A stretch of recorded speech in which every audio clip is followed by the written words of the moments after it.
बिस्मिल्लाहिर्रहमानिर्रहीम। अस्सलाम वालेकुम स्टूडेंट्स, आज हमने पेज नंबर 116 के सेकंड लास्ट पैराग्राफ से बात करनी है। और हमारी लास्ट लेक्चर में बात हो रही थी अबाउट फैलसीज़ समझाना शुरू की मुसन्निफ़ ने पॉलीएसपी को। और उस पर उसने सबसे पहले तो डिफ़ाइन किया कि लॉजिक जो है वो क्या है, साइंस ऑफ थिंकिंग है। फिर उसने बताया कि लॉजिकल आर्गुमेंटेशन के लिए एक सर्टन फैलसीज़ का जानना ज़रूरी है, यानी कि एक होता है सोचना और एक होता है सही सोचना। इन दोनों का डिफरेंस तभी हो सकेगा कि अगर हम सही तौर पे जान पाएँ कि सोच के गलत ज़ाविये क्या हो सकते हैं या गलतियाँ क्या करते हैं जब हम सोच रहे होते हैं। तो उसके लिए उसने कुछ फैलसीज़ जो हैं वो बताना चाहिए उसे। इनमें से उसने पहली फैलसी जो उसे बताई वो डिक्टो सिंप्लिसिटर है। उसमें हमारी कल बात हुई अनक्वालिफाइड जनरलाइजेशन। अब वो उस पर मज़ीद क्या कहता है। तो लास्ट बात जहाँ ख़त्म हुई थी वहाँ पर मुसन्निफ़ ने उसे जब कहा कि अगर तुम इस तरह से बात नहीं करते कि जी एक्सरसाइज इज़ यूजुअली गुड या exercise is good for most people, तो फिर आप डिक्टो सिंप्लिसिटर का क्या कि मुर्तकिब होंगे उसकी गलती। डू यू सी, इस पर मुसन्निफ़ ने कहा कि क्या तुम्हें समझ आ रही है। No she confess. पॉलीएसमी ने सीधा सीधा जवाब दिया, नहीं जी नहीं, मैंने कुछ नहीं समझ आया। बट दिस इज़ मावी, लेकिन ये बड़ी मावलस किस्म की चीज़ है, मज़ेदार है। बहुत सारी चीज़ें हमें इसलिए भी पसंद होती हैं कि वो हमें समझ नहीं आ रही होती। ये भी ह्यूमन फ़िलासफ़ी है। एक अजीब तरह से ह्यूमन माइंड वर्क करता है कि जब कुछ समझ ना आ रहा हो तो कई दफ़ा वो भी हमारे लिए पसंदीदा हो जाता है। ठीक है, जैसे एब्स्ट्रैक्ट आर्ट हुआ करते हैं। और दिस इज़ मावी है, लेकिन मज़ेदार चीज़ है। डू मोर, मज़ीद बताओ। ठीक है, अच्छा लग रहा है। तो ये कहते हुए ख़ातून ने क्या किया, मुसन्निफ़ के वो जो शर्ट की बाजू है उसको खींचने लग गई ना, बिल्कुल बचगाना सा रवैया। कि मुसन्निफ़ क्या बोले, it will be better if you stop tugging at my sleeve, कि मेरे ये बाजू जो है, स्लीव तो आप जानते हैं ना कि वो क्या full sleeve, half sleeve, quarter sleeve, तो मीन के वो आस्तीन ही बोलते हैं मेरे ख्याल है उसे, अगर मैं गलत नहीं हूँ। टग का मतलब खींचना है। टग ऑफ वॉर से आपको याद रह जाना चाहिए कि वो जो रस्सा कशी होती है, टग खींचना। तो मैंने उसे बताया कि अगर तुम अपने ये क्या कहते हैं, मेरे बाजू के स्लीव को खींचना बंद करो तो फिर मैं तुम्हें बेहतर होगा, फिर मैं आगे चलता हूँ। एंड व्हेन शी डिजिस्टेड मीन रुक जाना, आई कंटिन्यूड, मैंने अपनी बात को जारी रखा। Next we take up a fallacy called hasty generalization. तो मैंने कल के लेक्चर में आपको बताया था कि ये जनरलाइजेशन का वर्ड समझना बहुत ज़रूरी है, क्योंकि ये पहले आगे भी आएगा। जनरलाइजेशन में फिर रिपीट कर देता हूँ, जब आप चंद एक चीज़ों को ऑब्ज़र्व करके, चंद लोगों का मुशाहिदा करके उसमें से राय बनाकर सब पर लागू कर दें, इसको जनरलाइजेशन कहते हैं। यानी कि आपने ज़िंदगी में 50 शेख फैमिलीज़ के लोगों को मिले या शेख लोगों को मिले, और उनसे मिलने के बाद आपने फ़ैसला कर दिया कि जी सारे शेख कंजूस होते हैं, ठीक है, सारे सिख जो हैं वो अकल से आरी होते हैं, इट्स लाइक दैट। तो सारे पठान बहरल, तो मैं उस पर खामोशी इख्तियार करता हूँ कि वो तो मतलब कहने का ये कि ये जनरलाइजेशन है। हाँ, जनरलाइजेशन होती है।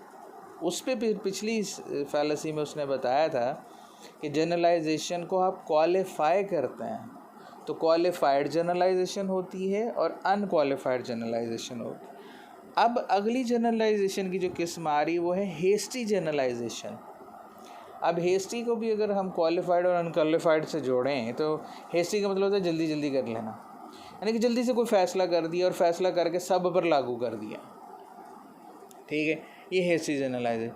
डेफिनेटली हेस्टी जनरलाइजेशन जो है अनक्वालिफाइड जनरलाइजेशन है, कि आपने पूरे मामले को ऑब्ज़र्व नहीं किया और जनरलाइज करके उसको जैसे कहते हैं सब पर लागू कर दिया। तो इस फैलेसी का तो नाम ही ऐसे है ना, हेस्टी जनरलाइजेशन, यानी कि जल्दी से एक बात, एक फ़ैसले को जनरलाइज कर देना। Listen carefully. अब वो उसकी मिसाल, चूँकि हर फैलेसी को वो मिसाल के साथ समझाएगा, उसे कहे ज़रा गौर से सुनो, लिसन केयरफुली, मोहतात तरीके से गौर से सुनो। You can not speak French, तुम फ्रेंच नहीं बोल सकती। I can not speak French, मैं फ्रेंच नहीं बोल सकता।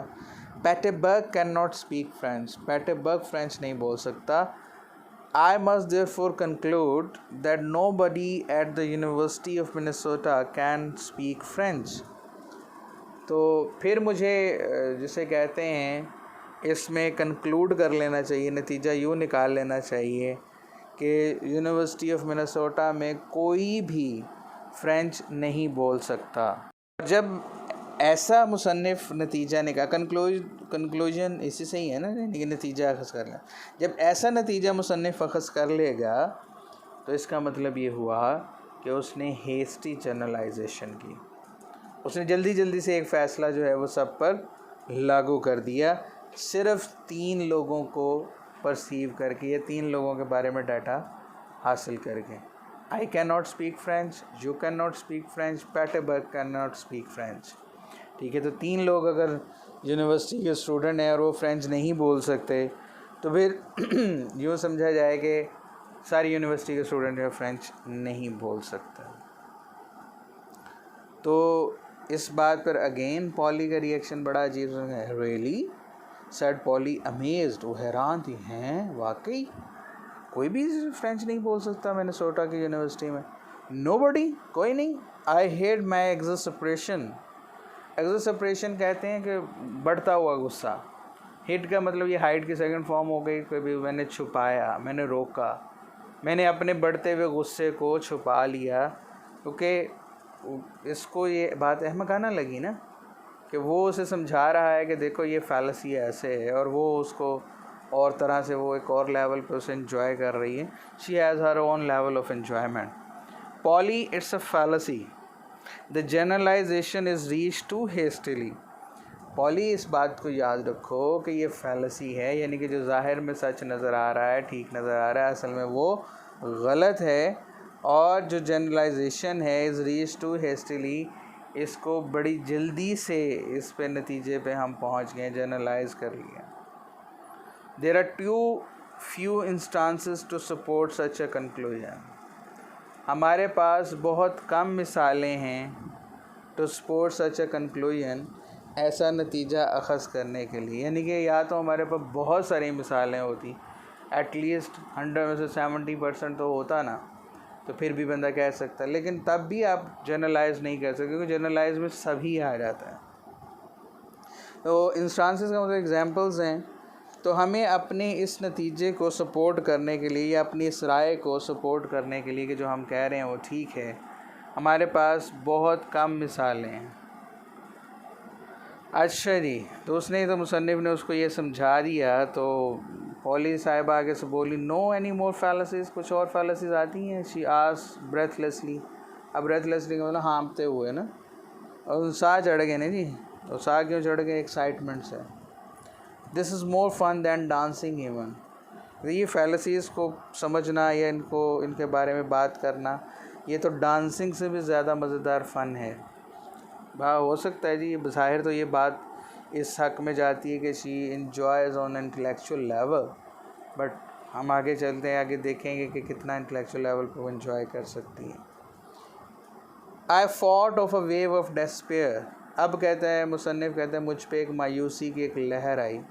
आई फॉट ऑफ, मैंने उसे लड़ के ना, यानी कि काउंटर किया, उसको पीछे धकेला। I was getting nowhere with this girl, मैं इस लड़की के साथ कहीं भी नहीं पहुंच पा रहा था। मतलब ये हुआ कि इस लड़की को मैं अक़ल के हवाले से कहीं पे भी नहीं ला पा रहा था, थोड़ा बहुत ही सही, उसको कोई रिएक्शंस ऐसे नहीं थे। एब्सोल्युटली नोवेयर, बिल्कुल भी कहीं नहीं। Still I am nothing if not persistent. Persistent का मतलब मुस्तकिल मिजाज होना। लेकिन इसके बावजूद भी अगर मैं अपनी मुस्तकिल मिजाजी से अपने मिशन पर डटा ना रहूं, तो फिर मैं भी तो मैं नहीं हूं ना। सो मुसन्निफ़ अपने आप को ऐसे ना तड़ियाँ लगा के एक तरह से पुश करते हुए, और जी ये अपनी अना, ईगो, प्राइड को ना, तो वो पुश करते हुए आई कंटिन्यूड, मैंने बात जारी रखी। Next comes post hoc. अब अगली फैलेसी जो है उसका नाम है post hoc. Listen to this, इसको ज़रा गौर से सुने। Let us not take Bill on our picnic, every time we take him out with us it rains. तो सन्निफ ने एग्ज़ाम्पल क्या दी है, बड़ी मज़ेदार एग्ज़ाम्पल है और ये भी आपको जनरल लाइफ में बहुत सारी मिल जाएगी। मैंने कहा कि let's not take Bill on our picnic, जैसे कि बिल को पिकनिक पे नहीं लेके जाते हैं। क्यों नहीं लेके जाते? Every time we take him out with us it rains.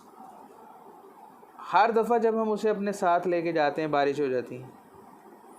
यानी कि ये एक ऐसे ही है जैसे वहम हो जाना, तवहम प्रस्ती जो होती है, वो सुपरस्टिशियसनेस कह लें उसको। कि जी वो हमारे एक दोस्त भी हैं जिनके साथ मैं अक्सर ट्रैवल भी करता हूँ। वो कहते हैं जी कि जिस दिन मैं गाड़ी धो लूँ ना उस दिन बारिश हो जाती है। मतलब कहने का उनका मतलब ये था कि मैं गाड़ी साफ़ सुथरी करता हूँ, बारिश हो जाती है, कीचड़ वीचड़, फिर वो गाड़ी गंदी हो जाती। तो मैं कभी कभी उन्हें छेड़ रहा होता हूँ कि जब शदीद गर्मी हो रही है, मैं कहता तुम आज गड्डी क्यों नहीं धो लेंदे ताकि बारिश तो हो। तो ये ऐसे ही है, लोगों ने इस किस्म के बनाई होती हैं फैलेसीज। जी कहाँ बोलदा ना तो परौने आंदे ने, तो कहाँ अगर तुम चाहते कि परौने ना आते फिर एक गन रखो घर, तो कहाँ बोलन ही ना दो, ठीक है। और दूसरी बात ये कि कुछ ऐसे घर भी होते हैं जो मेहमानों के बिना सुने हुए होते हैं, जिनको बड़ी ख्वाहिश होती है कि परौने आना, असी नवा नवा घर बनाया किसी ने तो दिखाई। वो मुझे एक ऐड बड़ी अच्छी लगी, इंडियन ऐड थी वैसे तो, कि वो बड़ा उम्दा सा खूबसूरत सा वाशरूम बनाते हैं ना, वो वाशरूम रीफर्निश करते हैं, उसमें अच्छी सी एसेसरीज़ लगाते हैं महंगी वाली।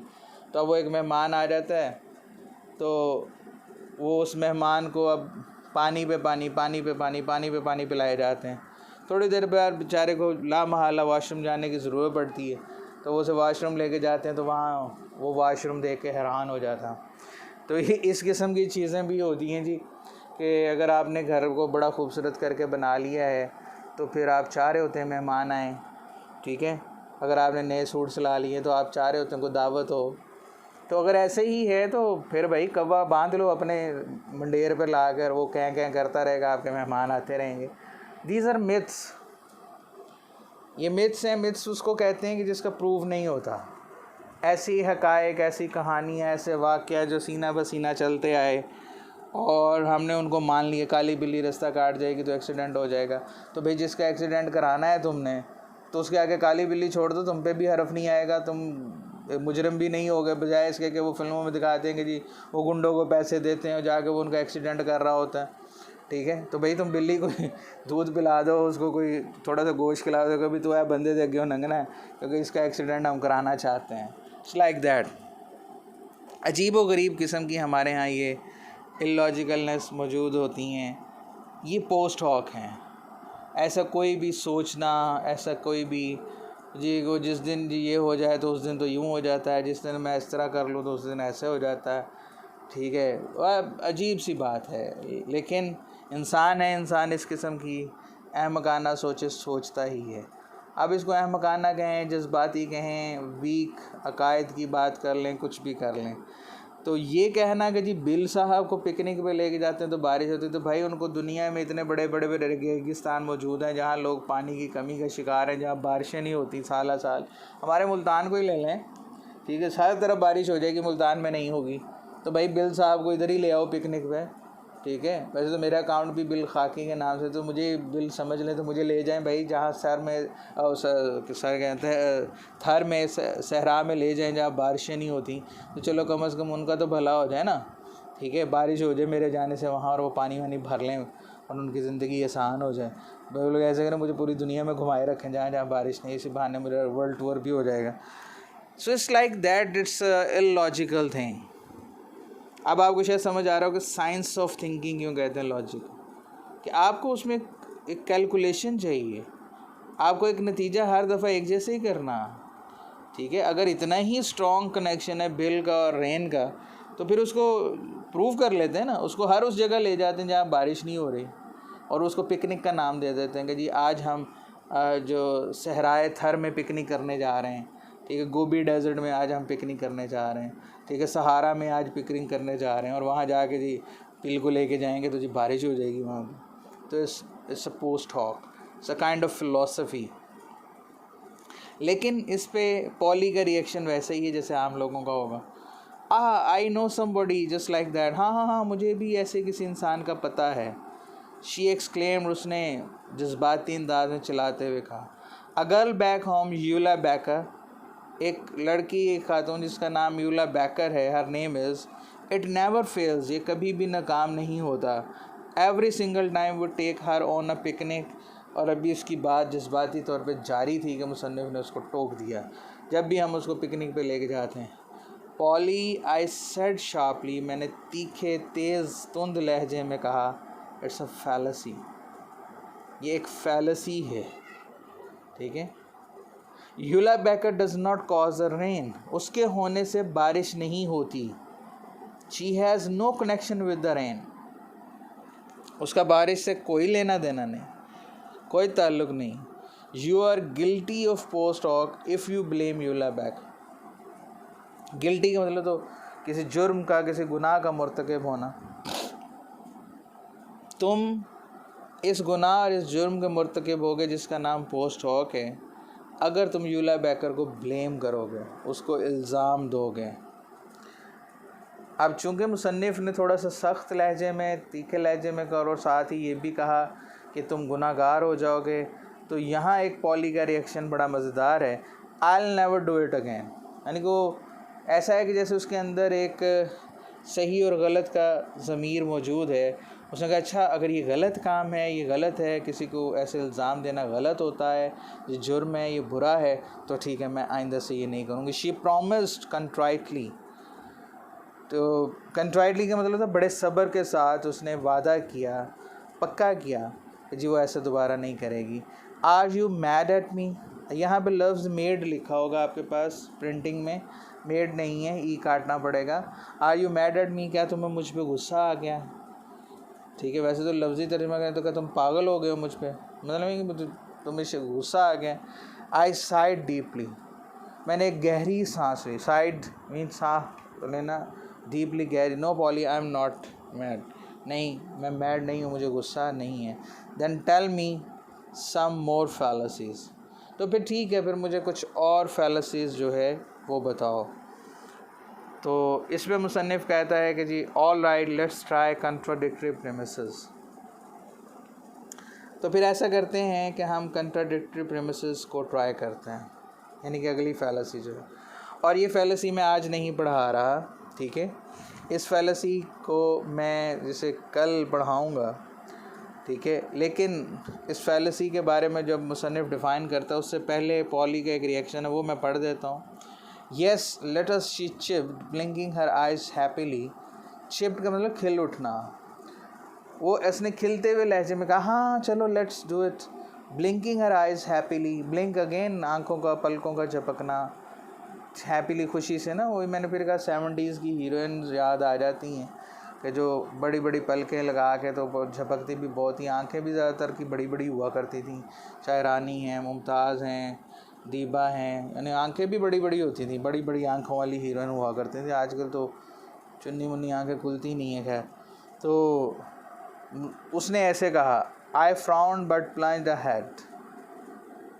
मुसन्निफ़ ने तेवरियाँ चढ़ाई थे। फ्राउन का मतलब वैसे माथे पे बल पड़े हैं ना, गुस्से से, नाराज़गी से, नापसंदीदगी से।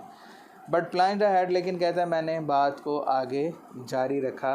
वो बात को आगे क्या जारी रखा है, आगे उसने जो जारी रखा है बात को, उसमें उसने वजाहत करनी है कंट्राडिक्टरी प्रेमिसेस की। और ये एक ऐसी फैलेसी होगी कि मैं दावे से कहता हूँ कि आपके दिमाग के जैसे कहते हैं ना तोते उड़ा देगी, फ्यूज़ उड़ा देगी आपका दिमाग का, ठीक है। बट अगर आप बुनियाद में कायम रहेंगे कि फैलेसी है, तो फिर आप उसको सही तौर पे शायद समझ पाएँ, थोड़ा सा अंडरस्टैंड कर सकें। तो आज के लिए इतना, इसको यहाँ रोकते हैं, हम इसको शॉर्ट कर रहे हैं। आज मकसद सिर्फ ये है कि जो जितना पढ़ लिया इसको डाइजेस्ट कर लें। आज के लेक्चर में 2 फैलेसीज़ डिस्कस हुई हैं। पहली हेस्टी जनरलाइजेशन पहले भी समझा चुका था, आज भी उस पर बात हुई। तो मैंने कहा कि जल्दी से सब के लिए राय कायम नहीं करनी, ये है हिस्ट्री जनरलाइजेशन। और दूसरी पोस्ट हॉक है और ये दोनों बड़ी मज़ेदार हैं। और मैं चाहूँगा कि अगर आप इनको, फिर कल भी मैंने बात की थी कि अगर आप इनको वाकई ही डाइजेस्ट करना चाहते हैं, लाइफ में इम्प्लीमेंट करना चाहते हैं, इनको याद रखना चाहते हैं कि कभी भूलें ना, तो फिर आप इनको अपनी लाइफ में ढूंढें और लोगों को रोकें, टोकें कि भाई तुम गलत बात कर रहे हो। क्योंकि अमूमन हमें बुज़ुर्गों में ऐसा मिल जाएगा, ਉਹ जी साड़ी बरादरी के बंदे चंगे होंगे, उसी बरादरी च रिश्ता करना, बाकी सारे चंगे नहीं होंगे। तो उनको आप टोक सकते हैं कि आप कैसे कह सकते हैं, ठीक है, ਉਹ जी फलानी बरादरी तो ठीक ही नहीं होंगी जी, ये तो एवें होंगे ने, ये तो उवें होंगे ने। तो आप उनको रोक सकते हैं कि नहीं, you are committing a crime. Hasty generalization कर लेते, बड़ी जल्दी लोगों के बारे में फ़ैसला कर लेते हैं लोग, ठीक है, मैं भी कर लिया करता हूँ। लेकिन definitely you should have a logic, you should qualify your generalization, you should qualify your opinion. और इस किस्म की तोहम परस्ती कि जी बिल्ली रास्ता काट गई है तो एक्सीडेंट हो जाएगा, नुकसान हो जाएगा, तो ये हो जाएगा, वो हो जाएगा, इस तरह करें, तो ये भी बहुत सारी पाई जाएंगी। ये सिर्फ ऐसा नहीं है कि एशियन कंट्रीज़ में है, ये मगरब में भी बहुत हैं। मगरब हमसे ज़्यादा तोहम परस्त हैं, लेकिन हमें चूँकि वो दिखाई नहीं देता, तो हमें लगता है कि हम ही जो एशियंस हैं ये ज़्यादा तोहम परस्त होते हैं। नहीं, मगरबी एक्चुअली इंसान तोहम परस्त होता है, इंसान को वहम होता है और वो अपने वहम को तस्दीक करने के लिए कोई ना कोई मंतक बनाता है, मंतक घड़ता है। और वो उस मंतक में जैसे कहते हैं कि वो किसी न किसी को, जैसे अगर कोई 2-4 चीज़ें आपकी लाइफ में बुरी हो गई हैं तो आप कह देते हैं कि नज़र लग गई है, आप कह देते हैं लगता है किसी ने कोई तवीज़ टोने टोट के कर दी हैं, ठीक है, जबकि हो सकता है ऐसा नहीं है, या ऐसा हो सकता है हो ही ना। इट्स पार्ट ऑफ लाइफ में अप्स एंड डाउन्स आते रहते हैं। तो खैर इनको ज़रा सोचें, इनको लाइफ में प्रैक्टिकली इम्प्लीमेंट करें, देखें। I hope you will enjoy it. अगर आप इसको एन्जॉय कर लेंगे तो समझें बस, फिर आपको इस चैप्टर कभी नहीं भूलेगा, ठीक है, फिर आपको पॉली कभी नहीं भूलेगी, मैक्स शेलमैन कभी नहीं भूलेगा। तो आज के लिए इतना।